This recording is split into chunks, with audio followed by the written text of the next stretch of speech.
ಎಲ್ಲರಿಗೂ ನಮಸ್ಕಾರ. ನಿಮ್ಮ ಪ್ರೀತಿಯ ಹಳ್ಳಿ ಅಡುಗೆ ಮನೆಗೆ ಸ್ವಾಗತ. ಇವತ್ತು ನಾನು ತೋರಿಸ್ತಾ ಇರೋ ರೆಸಿಪಿ ತಾಲಿಪಟ್ಟಿ. ನಮ್ಮ ಹಳ್ಳಿ ಸ್ಟೈಲಲ್ಲಿ ನಾವು ಹೇಗೆ ಮಾಡ್ತೀವಿ ಅಂತ ನೋಡಿ ನೀವು ಮಾಡಿ ರುಚಿ ಹೇಗಿದೆ ಅಂತ ತಿಳಿಸಿ. ಸಬ್ಸ್ಕ್ರೈಬ್ ಮಾಡಿ, ಲೈಕ್ ಮಾಡಿ, ಶೇರ್ ಮಾಡಿ. ಸಬ್ಸ್ಕ್ರೈಬ್ ಮಾಡಿ, ಅಲ್ಲಿ ಬೆಲ್ಲೈಕನ್ ಬರುತ್ತೆ, ಆಲ್ ಅಂತ ಕ್ಲಿಕ್ ಮಾಡಿ. ಆಗ ನಾವು ಹಾಕೋ ವಿಡಿಯೋ ಫಸ್ಟ್ ನಿಮಗೆ ಬರುತ್ತೆ. ಇವಾಗ ಹೇಗೆ ಮಾಡೋದು ಅಂತ ನೋಡೋಣ ಬನ್ನಿ.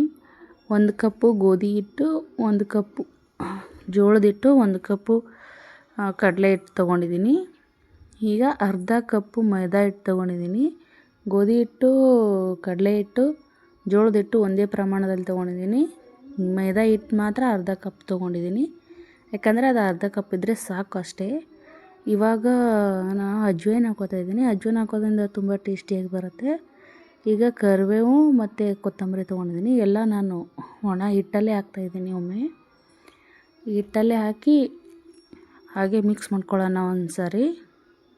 ಒಂದು ರೌಂಡ್ ಹೀಗೆ ಮಿಕ್ಸ್ ಮಾಡ್ಕೊಳ್ಳೋದು. ಹಿಟ್ಟಲ್ಲೇ ಚೆನ್ನಾಗಿ ಕಲ್ಕೊಳ್ಳುತ್ತೆ ಉಪ್ಪು ಖಾರ ಅಂಥೇಳಿ. ಇವಾಗ ಸ್ವಲ್ಪ ಅರಿಶಿಣ ಪುಡಿ ಹಾಕ್ಕೋತಾ ಇದ್ದೀನಿ. ಅರಿಶಿಣ ಪುಡಿ ಕಲರಿಗೆ ಅಷ್ಟೇ. ಸ್ವಲ್ಪ ನೀರು ಹಾಕ್ಕೊಳ್ತಾ ಇದ್ದೀನಿ. ಸ್ವಲ್ಪನೇ ನೀರು ಹಾಕ್ಕೊಳ್ಳಿ. ಅದು ನಿಮ್ಗೆ ಹಿಟ್ಟು ಕಲಿಸುವಾಗ ಗೊತ್ತಾಗುತ್ತೆ ಎಷ್ಟು ಹಾಕ್ಕೊಳ್ಳೋದು ಅಂತ. ನಾನು ಇಲ್ಲಿ ನೀರು 1.5 ಚೆರಿಗೆ ತೊಗೊಂಡಿದ್ದೀನಿ. ನಾನು 1.5 ಚೆರಿಗೆ ನೀರು ಬೇಕಾಗುತ್ತೆ ಅಷ್ಟು ಹಿಟ್ಟಿಗೆ. 1.5 ಚೆರಿಗೆ ನೀರು ತೊಗೊಂಡ್ರೆ ಗೊತ್ತಾಗುತ್ತೆ. ನೋಡಿ ಇವಾಗ 1 ಚೆರಿಗೆ ಹಾಕಿದ್ದೆ. ಈಗ ಮತ್ತೆ ಅರ್ಧ ಚೆರಿಗೆ ತೊಗೊಂಡಿದ್ದೀನಿ. ಇವಾಗ ನೋಡಿ ಈ ರೀತಿ ಕಲಿಸ್ಬೇಕು. ಈ ರೀತಿ ಮೇಗೆ ತಿಳಿದ್ರೆ ಹಿಟ್ಟು ಕೆಳಗಡೆ ಬೀಳ್ತಾ ಇರಬೇಕು ಒಂದೇ ಲೈನಲ್ಲಿ. ಇವಾಗ ಹಿಟ್ಟು ರೆಡಿಯಾಗಿದೆ. ನಾನು ಲಾಸ್ಟಲ್ಲಿ ಈರುಳ್ಳಿ ಹಾಕ್ಕೊಂಡಿದ್ದೀನಿ. ಲಾಸ್ಟಲ್ಲಿ ಹಿಟ್ಟು ಅಂದರೆ ಈರುಳ್ಳಿ ಹಾಕ್ಕೊಳ್ಳಿಲ್ಲ ಅಂದರೆ ಲಾಸ್ಟಲ್ಲಿ ಇಕ್ಕೊಳ್ಳಿ, ಅಂದರೆ ಹಿಟ್ಟು ಚೆನ್ನಾಗಿ ಕಲಿಯುತ್ತೆ ಅದಕ್ಕೆ. ಇವಾಗ ರುಚಿಗೆ ತಕ್ಕಷ್ಟು ಉಪ್ಪು ಹಾಕ್ಕೊಂಡಿದ್ದೀನಿ. ಸ್ವಲ್ಪ ಸೋಡಾ ಪುಡಿ ಹಾಕ್ಕೊತಾ ಇದ್ದೀನಿ. ಸೋಡಾ ಪುಡಿ ನೀವು ಬೇಡ ಅಂದರೆ ಬಿಡ್ಬೋದು. ನಾನು ಚೆನ್ನಾಗಿ ಬರುತ್ತೆ ಅಂತ ಸೋಡಾ ಪುಡಿ ಹಾಕ್ಕೊಂಡಿದ್ದೀನಿ. ಇವಾಗ ನೋಡಿ ಚೆನ್ನಾಗಿ ಸೋಡಾ ಪುಡಿ ಉಪ್ಪು ಕಲಸಿಂದ ಈ 1-2 ರೌಂಡ್ ಕಲಿಸಿ. ಈ ಕಡೆ ನಾನು ಒಲೆ ಮೇಲೆ ಅಡುಗೆ ಮಾಡೋದ್ರಿಂದ ಒಲೆ ಹಚ್ಕೊಂಡಿದ್ದೀನಿ. ಒಲೆ ಹಚ್ಕೊಂಡು ಹಂಚು ತೊಳ್ಕೊಂಡು ಇಟ್ಕೊಂಡಿದ್ದೀನಿ ನಾನು. ಒಂದು ಸಾರಿ ಒರೆಸ್ಬಿಡೋಣ.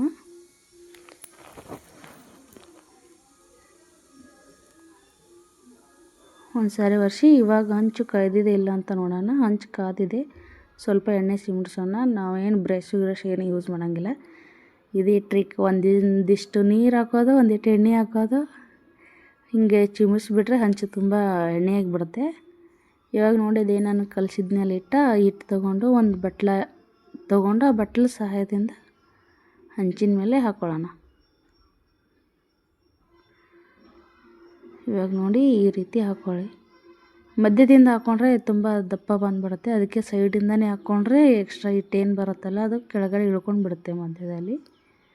ಹಾಗಾಗಿ ಸೈಡಿಂದನೇ ಹಾಕ್ಕೊಳ್ಬೇಕು. ಚೆನ್ನಾಗಿ ರೌಂಡಾಗಿ ಬರುತ್ತೆ.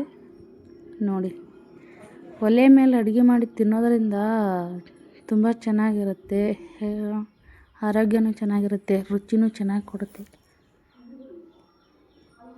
ನೋಡಿ ಒಂಚೂರು 1-2 ಚಮಚ ಸೈಡಲ್ಲಿ ಎಣ್ಣೆ ಬಿಟ್ಕೊಂಡು ಒಂದು ಸ್ವಲ್ಪ ಹಂಗೇನು ಕಡ್ಚಿಗಿಂದ ಎತ್ತೋ ಟೈಮ್ನಲ್ಲಿ ಹಾಕಿದ್ರೆ ಬಿಟ್ಕೊಳುತ್ತಂತ. ಅದರ ರುಚಿನೂ ಚೆನ್ನಾಗಿ ಬರುತ್ತೆ. ಒಂಚೂರು ಎಣ್ಣೆ ಹಾಕಿ ಜಾಸ್ತಿನೇ. ನೋಡಿ ಈ ರೀತಿ ಕಡ್ಚಿ ತೊಗೊಂಡು ತಕ್ಕೊಳ್ಳೋದು ಅಷ್ಟೇ. ಇವಾಗ ಎತ್ತಿ ಪಲ್ಟಿ ಮಾಡಿ ಹಾಕ್ಕೊಳ್ಳೋದು. ನೋಡಿ ಒಲೆ ಹೆಂಗೆ ಪೂಜೆ ಮಾಡಿದ್ದೀವಿ ನಾವು. ದಿನ ಇದೇ ರೀತಿ ಮಾಡೋದು. ನಮ್ಮ ಹಳ್ಳಿ ಜೀವನ. ಒಲೆ ಪೂಜೆ ಮಾಡಲಿಲ್ಲ ಅಂದರೆ ನಮ್ಮ ಮನೆಯಲ್ಲಿ ಹಿರಿಯರು ಬೈತಾರೆ. ದಿನ ಒಲೆ ಪೂಜೆ ಮಾಡ್ಬೇಕಂತ ಹೇಳ್ತಾರೆ. ಬೆಳಗ್ಗೆ ಎದ್ದು ಫಸ್ಟ್ ನಾವು ಮಾಡೋದೇ ಒಲೆ ತೊಳ್ಕೊಂಡು ಒಲೆ ಪೂಜೆ ಮಾಡ್ತೀವಿ. ನೀವು ಇನ್ಮೇಲೆ ಹೀಗೆ ಮಾಡಿ. ಏನೇ ಮಾಡಿದ್ರೂ ಒಲೆ ಪೂಜೆ ಮಾಡಿದ್ರೆ ತುಂಬ ಚೆನ್ನಾಗಿರುತ್ತೆ. ನಮಗೂ ಒಂಥರ ಖುಷಿ ಆಗ್ತದೆ. ಅದು ಒಲೆ ಪೂಜೆ ಮಾಡಲಿಲ್ಲ ಅಂದರೆ ಏನು ಮಾಡಿಲ್ಲ ಅನ್ನಿಸ್ತದೆ ಅವತ್ತಿನ ದಿನ. ನೋಡಿ ಇದು ಈಗ ಆಗಿದೆ. ಈಗ ತೊಗೊಂಡು ಬಿಡೋದು ಅಷ್ಟೇ. ನೋಡಿ ಸಿಂಪಲ್ಲಾಗಿ ತುಂಬ ಚೆನ್ನಾಗಿ ಬರುತ್ತೆ. ಟೇಸ್ಟ್ ಮಾತ್ರ ಸಖತ್ತಾಗಿರುತ್ತೆ. ನೀವು ಒಮ್ಮೆ ಟ್ರೈ ಮಾಡಿ ನೋಡಿ. ಇವಾಗ ಮತ್ತೆ ಸ್ವಲ್ಪ ನೀರು ತೊಗೋತಾ ಇದ್ದೀನಿ, ಸ್ವಲ್ಪ ಎಣ್ಣೆ ತೊಗೋತಾ ಇದ್ದೀನಿ. ಈ ರೀತಿ ಮಿಕ್ಸ್ ಮಾಡಿ ಹೊಡೆದ್ರೆ ಮುಗೀತು. ಹಂಚು ತುಂಬ ಎಣ್ಣೆ ಐತಿ. ಇವಾಗ ಡೈರೆಕ್ಟ್ ಹಿಟ್ಟು ಹಾಕ್ಬಿಡ್ತೀನಿ ನಾನು. ನೋಡಿ ಮತ್ತೆ ಮಧ್ಯದಿಂದನೇ ಹಾಕಬಾರ್ದು. ರೌಂಡಿಂದನೇ ಹಾಕ್ತೀನಿ. ಮಧ್ಯದಲ್ಲಿ ಸ್ವಲ್ಪ ಇದಕ್ಕೆ ಹೋಲ್ ಬಿಟ್ಕೊಂಡಿದ್ದೀನಿ ನಾನು. ಅದು ಬಿಟ್ಕೊಳ್ಳೋದ್ರಿಂದ ಎಣ್ಣೆ ಹಾಕ್ತೀವಲ್ಲ, ಎಣ್ಣೆ ಚೆನ್ನಾಗಿ ಹಿಡ್ಕೊಳ್ಳುತ್ತೆ ಅಂತ ಅಷ್ಟೇ. ಸ್ವಲ್ಪ ಎಣ್ಣೆ ಹಾಕ್ಬಿಡೋಣ. ಆದರೆ ಇದೆಲ್ಲ ಮಾಡೋಕ್ಕಿಂತ ಮುಂಚೆ ಒಲೆಯಲ್ಲಿ ಉರಿ ಚೆನ್ನಾಗಿರಬೇಕು. ಇವಾಗ ನೋಡಿ ನಮ್ಮದು ಉರಿ ಹೇಗೆ ಉರಿತಾ ಇದೆ, ಒಳ್ಳೆ ಗ್ಯಾಸ್ಗಿನ್ನ ಚೆನ್ನಾಗಿ ಉರಿತದೆ.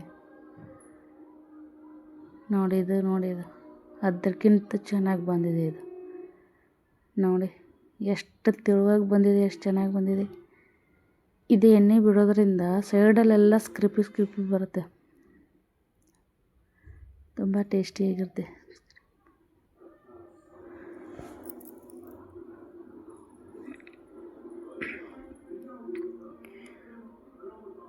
ತುಂಬ ಚೆನ್ನಾಗಿದೆ ನೋಡಿ. ಲೈಕ್ ಮಾಡಿ, ಶೇರ್ ಮಾಡಿ, ನಿಮ್ಮ ಫ್ರೆಂಡ್ಸ್ ಫ್ಯಾಮ್ಲಿಗೆಲ್ಲ ಹೇಳಿ, ಸಪೋರ್ಟ್ ಮಾಡಿ. ನಾವು ಹಳ್ಳಿಯಿಂದ ತುಂಬ ಕಷ್ಟಪಟ್ಟು ವೀಡಿಯೋ ಮಾಡ್ತಾಯಿದ್ದೀವಿ. ನಿಮ್ಮದು ಒಂದು ಸಬ್ಸ್ಕ್ರೈಬ್, ಒಂದು ಲೈಕ್ ನಮಗೆ ಮತ್ತೆ ಮಾಡೋ ಹಂಗೆ ಹುಮ್ಮಸ್ಸು ತುಂಬುತ್ತೆ. ನೋಡಿ ಎಷ್ಟು ಚೆನ್ನಾಗಿ ಬಂದಿದೆ ನೋಡಿ. ನಾನು ಅಡುಗೆ ತೋರಿಸೋದು ಏನು ಆಡಂಬರದ ಅಡುಗೆ ತೋರಿಸೋದಿಲ್ಲ, ಮನೆಯಲ್ಲಿರೋದೇ ತೋರಿಸ್ತೀನಿ. ನೋಡಿ ನಿಮ್ಗೆ ಏನಾದರೂ ಬೇಕು ಅಂದರೆ ಕಮೆಂಟಲ್ಲಿ ಮಾಡಿ, ನಾನು ಮಾಡಿ ಹಾಕೋ ಟ್ರೈ ಮಾಡ್ತೀನಿ.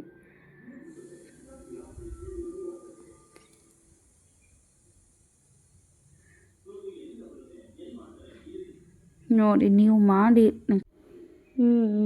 ತುಂಬ ಸಖತ್ತಾಗಿದೆ.